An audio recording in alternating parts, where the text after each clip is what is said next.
Fantastic. Well, good afternoon, everyone. This is Terry Dale from USTOA. Thank you for taking time from your schedule today to join us, as well as coming to the Beltway next week. We have a really strong group of both active and associate members who will join us next Wednesday evening and for the day on Thursday. What's particularly gratifying is that we have a great mix of active and associate members, and in addition to that, we've got some folks who've been with us all 4 years, and then we have first-timers as well. So that combination always makes for a lively mix, and it's always a great and productive time in our nation's capital. I just want to give you a quick update on the program before we get into the matter at hand here. We've got a real full agenda for Thursday morning's meetings. We've got confirmation from two representatives, Representative Rice from New York, and then Gus Bilirakis from Florida. I've got to work on how to pronounce his last name. And then we also have Senator Klobuchar from Minnesota, who is the co-chair of the Senate Travel and Tourism Caucus. So those three have been confirmed, and in addition to them, we've got Tom Engel, who is the Deputy Assistant Secretary for Transportation Affairs at the State Department and an expert on the Open Skies policy, so he'll help us get our arms around that. We also have Patricia Rojas, who's the VP of Government Affairs for the U.S. Travel Association. Blaine Werke is joining us for the third time as Assistant General Counsel at the Department of Transportation, and it's always great to maintain that strong relationship. Then we also have Lindsay Frank, who's an expert on the Cuba process that we're all experiencing, and it's a very fluid situation, as I know you all know. So it's going to be a very full day, but a very productive one, and we thank you again for joining us. So let's go ahead and start with the presentation and move to the next image. Obviously, our goal, first and foremost, is to educate on the economic footprint of our USTOA members. We will share with you, with the briefing materials, our latest PricewaterhouseCoopers study, which was just completed last fall. There are some good sound bites when we talk about the economic impact. So our goal then is also to ensure that Congress is working on policy that helps our members and doesn't hurt our members, both from a legislative and regulatory perspective. And of course, the way we do this is by delivering very sound, rational messages to those elected officials who serve on our committees of jurisdiction. So let me also say, we couldn't do it without you. For me to be on the Hill is one thing, but to have constituents speaking to their elected officials and their staff is really most important. So I couldn't do this without you. So let's move on to why we're engaging on the Hill, and I'll turn that over to McBee. Thank you, Terry. Thanks, Terry. So I think the answer this year is very different than it has been in years past. Clearly, we're always going up there to protect our priorities and to educate policymakers on Capitol Hill so that they are both knowledgeable and hopefully willing to help us in pushing things forward. I think this year there seems to be a little bit more happening than in past years. And I won't say whether that has anything to do with the change in politics on Capitol Hill, but you all know where I stand on that. But we have had some good victories over the past year or so, which we'll talk about a little bit more. But basically, we're going up there to talk to policymakers and just educate them on how travel and tourism has an enormous impact on our economy, and making sure that they are ready and able and willing to help us out with our priorities. In terms of who we're going to be talking to, there's really sort of two groups that we look at. Terry mentioned the word constituency. The first group to remember is all politics is local. So when you go into these meetings, the more local you can make your arguments. How many people you have in their district, the business relationships you have in their district are very important to members. It helps them focus immediately. The other type of folks that we're going to be talking to include the leaders within the travel and tourism world, committee chairmen, caucus co-chairs, some of whom are going to be coming to talk to us as well. But really the people that think about these issues all the time, and it's important to them and to their state and constituency. So some additional reminders is that when we're speaking with a senator or a representative, directly, those meetings will be a little more formal than if we're talking with their staff. And it's important for us to always remain flexible, which, as you all know, is very hard for me to do because I tend to like structure and timelines. But there could be a vote that's called that would take the elected person to the floor. So we have to understand that we have to remain flexible, and that also includes where these meetings may happen. Peter Schaefer and Paula Twidell and I were with the McBee team on the Hill early March this year, and sometimes we had a meeting in a corridor, and sometimes we had a meeting in a receiving room outside of the senator's office. We just have to be flexible because it's a very fluid situation.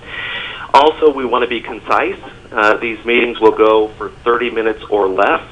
So we want to keep our introductions to roughly 5 minutes and then deliver kind of our top legislative priorities in the next 7 to 10 minutes. And usually the most productive part of the meeting happens in kind of a Q&A with who we're having the conversation with. So we want to try and keep it free-flowing, and we also want to always follow up on any action items that they may request from us. If we move to the next regarding team roles, the team leaders will start off by introducing themselves along with their company. They will also provide a snapshot of USTOA and our legislative priorities. Your team leader will invite each person as part of the team to introduce themselves, say a few words about your company, your organization, and feel free to also say a word or two about if there's a particular issue or one of our priorities that has the greatest impact on your business, to include that in your little soundbite about your organization. And then I'll also just stress on this slide that the teams will sit together and have lunch before you head up to the Hill, and you can talk about how you might want to divide the different priorities that we want to communicate. And the other thing to keep in mind is that I've participated in some of these meetings where we only get to 2 out of our 5 priorities, and that's okay. I don't expect, depending on who the audience is, that you're going to tick the box on every one. You've got to read the person that you're meeting with, and you've got to kind of deliver the right message to the audience, and we'll help you determine all of that. So if we move then to just some key highlights. So obviously you know that we're 43 years old. We're a $13.5 billion industry. We have 158 active members and 630 associate members. And it's key to keep in mind that our active associate members employ over 450,000 citizens, and that's always a strong factor to deliver on the Hill. The other element that is unique to USTOA is our $1 million travel assistance program. This type of consumer protection does not exist with any other association here in the United States, and it really does resonate a lot with our elected officials. So these are just the sound bites that I use. I don't expect you to use all of them, but find the right combination that works for you and your team. So now we can go to the State of Congress. I'll turn that over to the McBee folks. Thanks, and can everyone hear okay? We're getting a little bit of feedback.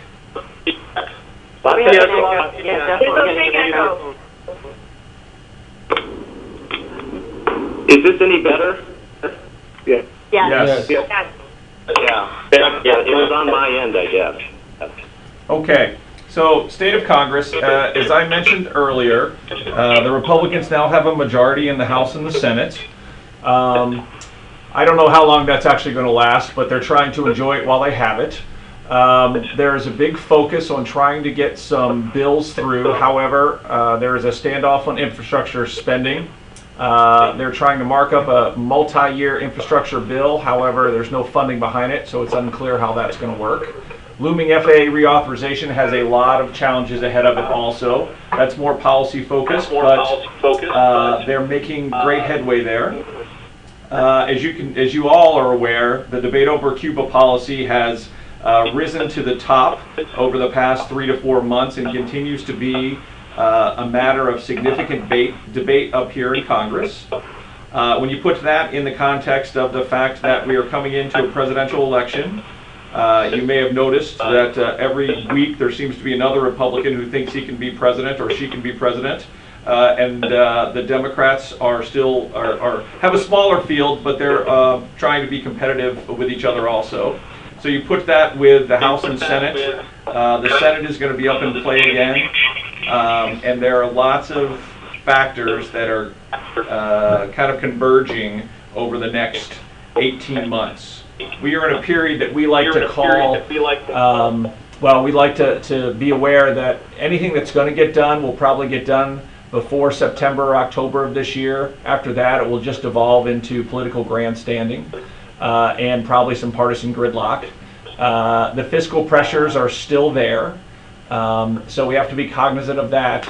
And that all seems very depressing, but I will tell you, and we'll talk about this later, it is good to come up here and to have people hear from you, to have them hear about the economic growth, to have them hear about the economic footprints, to have them hear about how much travel and tourism impacts the economy writ large. So we're excited you guys are all coming in. So as we look at the USTOA priorities, for those of you who have been with us for numerous years, these have been fairly consistent, and we're going to go through these one by one, so I'm not going to go into great detail, but obviously the Jolt Act remains on the top of our list, as does supporting the open borders policy, in particular with Cuba travel. Tourism taxes, always an issue for us. We've added this year the national parks, as they prepare to celebrate their centennial in 2016. And then, of course, our relationship with DOT and the regulatory environment there is always something that we want to highlight. So let's go ahead and look at each one of these individually, and we'll start now with the Jolt Act. So as you know, the Jolt Act has been a priority for USTOA a couple years now. It was been reintroduced this Congress by... Can everyone hear all right? Is there still that feedback? It's still getting, it's a little funky, it's coming and going. I would just ask everyone, unless you're speaking, if you can mute your phone, that might help cut that back a little bit.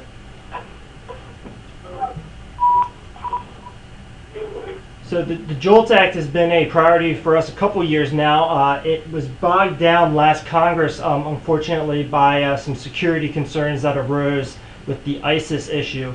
As you may recall, the key provision of the Jolt Act is to essentially reform the visa waiver program to make it easier for countries to join, and also make it easier, which would allow Americans an easier time traveling abroad as well. Currently, it has already, as of this morning, garnered 58 co-sponsors this year. We hope to increase that number during the fly-in, and also to highlight with many members some of the security enhancements that have been added to the bill this year. We think that's going to be a major change from last time that will help hopefully move it across the finish line this go around.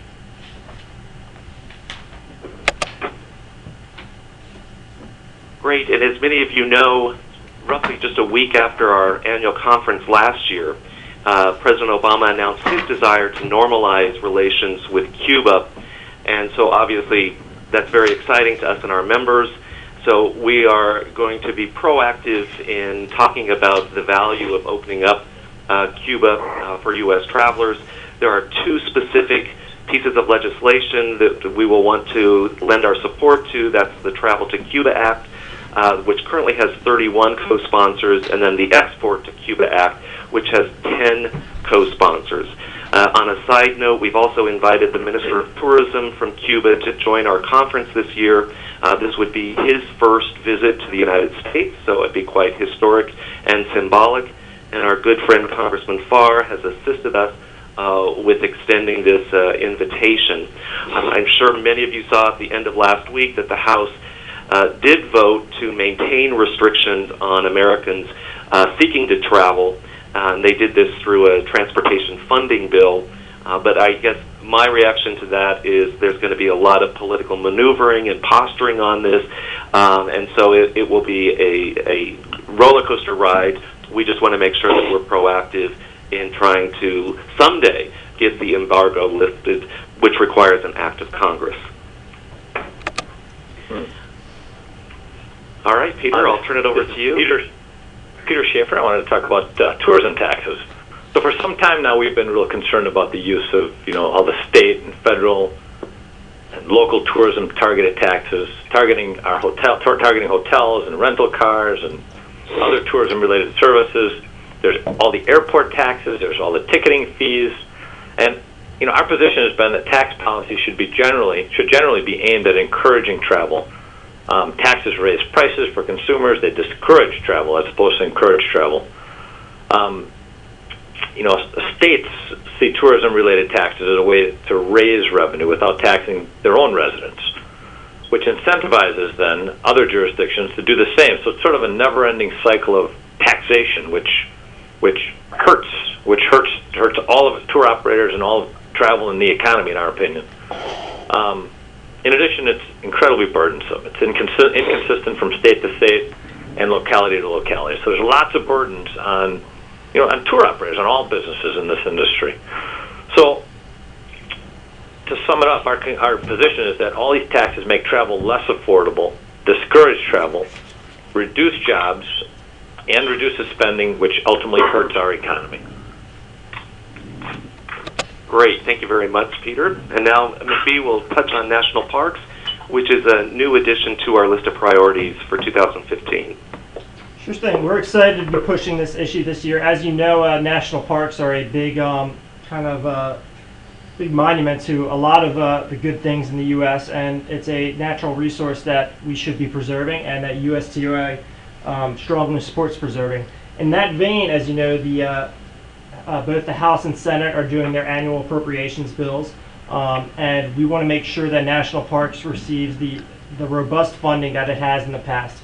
Additionally, we're going to push for the reauthorization of a BrandUSA-like program that incentivizes private philanthropy and provides a match on that philanthropy for national park services. I'd like to note, just this coming Wednesday, the House Subcommittee on Interior is going to be holding a markup. We're excited to see how that goes and to see what funding levels they currently are having for national parks. I think based on that, it will inform a lot of our fly-in about whether there's any particular changes or additions that we want to promote in the Senate and on the floor of both the chambers. And I might just add to that, John, that USTOA will be submitting a letter to the Interior Subcommittee prior to Wednesday, so that we will be on record with our position on the national parks. That is correct. And so moving then to DOT and the latest, we have our expert, Jonathan Foley, with us. Jonathan, I'll turn it over to you. Thanks very much, Terry. So, as we have been monitoring the DOT rulemaking activities, participants on this call will no doubt remember that there is a fairly large and comprehensive set of proposed rules that would impact tour operators and other ticket agents, which USTOA has been highly focused on. Those proposed rules were published in May of 2014.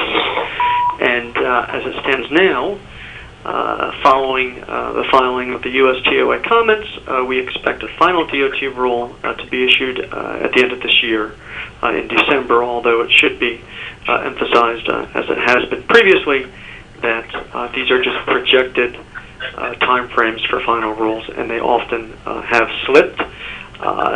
The length of time that is required in this instance is likely due to the complexities of certain aspects of this rulemaking, in particular the proposed requirement that airlines provide information on fees for basic ancillary services to travel agencies that are authorized to sell the tickets, and that those travel agencies must in turn provide details immediately adjacent to the fare displays on their online web pages.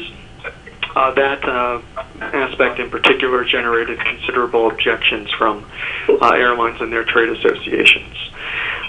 Secondly, it should be noted that DOT just last month announced a new policy. It's really an interim policy, reversing an earlier requirement that all mistaken fares be honored after the transaction.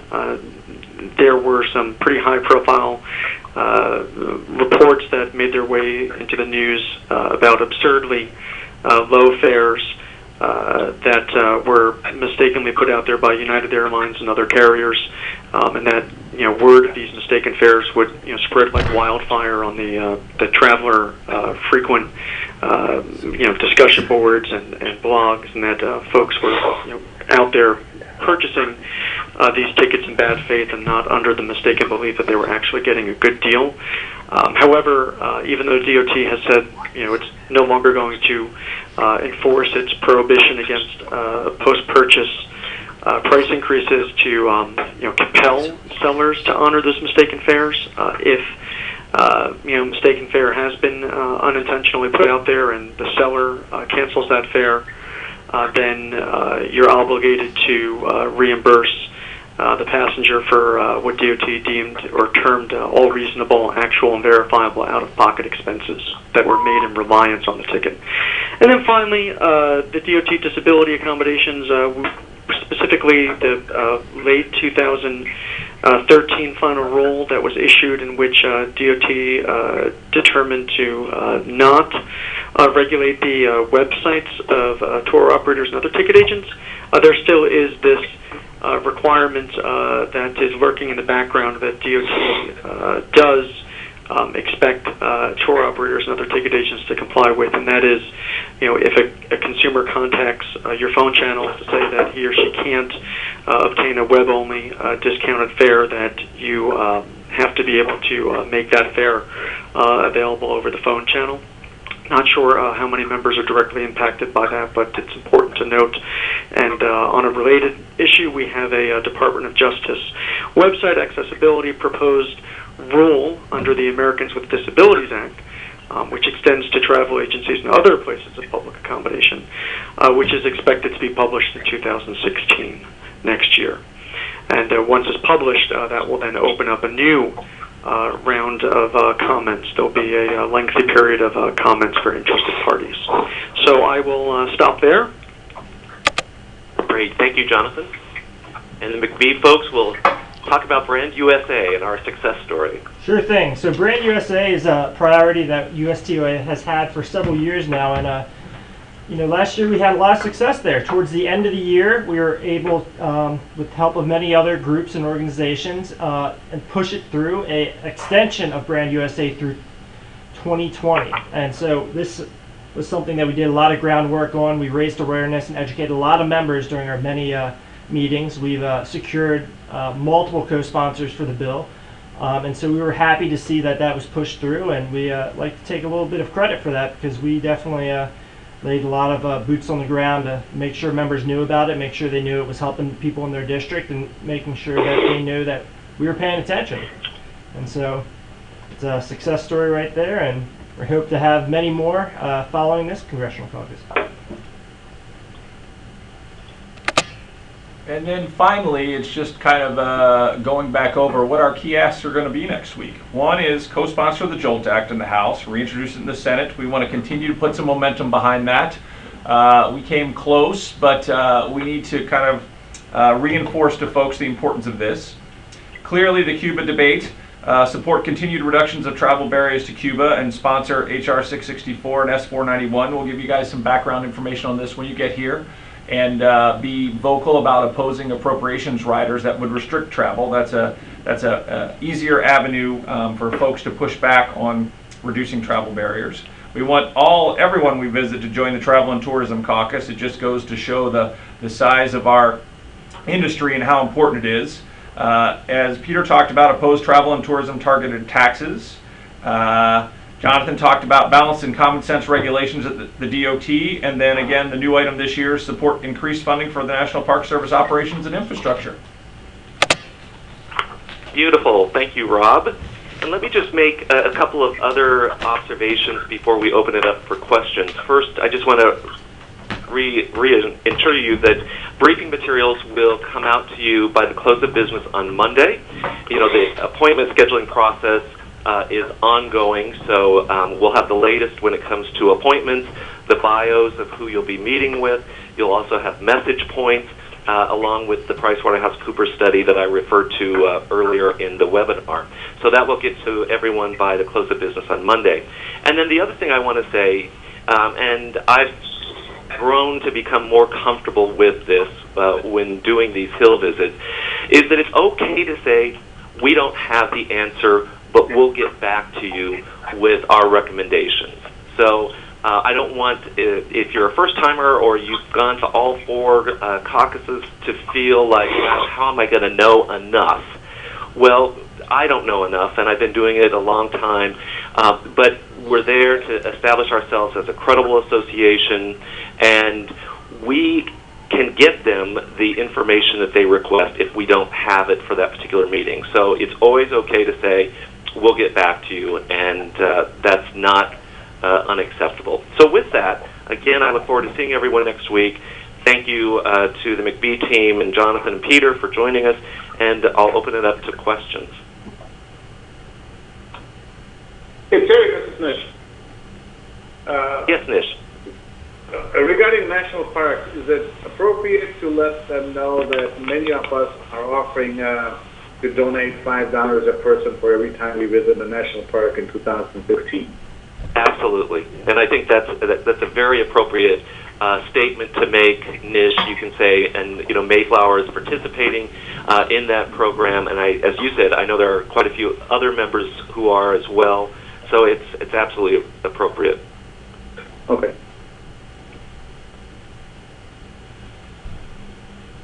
Any other questions? Well, if not, we will go through this again face-to-face, and then you'll have an opportunity with your team and team leaders to go through it with a smaller group.